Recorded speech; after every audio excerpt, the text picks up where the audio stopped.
আমি এখানে বিরিয়ানি প্রেমে পড়ে গেছি, মানে কথা বলতে পারছি না। ব্যাঙ্গালোরে বিরিয়ানি খাওয়ার পরে, আমি বিরিয়ানি খুব একটা বেশি পছন্দ করি না, মানে বিরিয়ানি কলকাতায় যখন থাকতাম biryani would be my last option. তারপরে ব্যাঙ্গালোরে যাওয়ার পরে বিরিয়ানি, মানে এটা হচ্ছে মাংস আর কি। উফ, সেক্সি। এটা হচ্ছে এরকম yellow rice, some ওয়াইলস in it, tripping. তো ব্যাঙ্গালোরে বিরিয়ানি খাওয়ার পরে আমি এখানে বিরিয়ানি প্রেমে পড়ে গেছি। I was craving for this Arsalan biryani and it's like haven.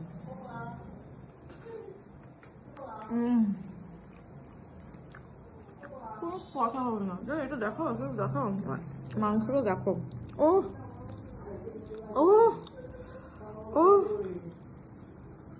আর এটা দেখো, এটা দেখো আলু, অ্যান্ড দ্য ফেমাস আলু। সব কটা একটু নাও, নিয়ে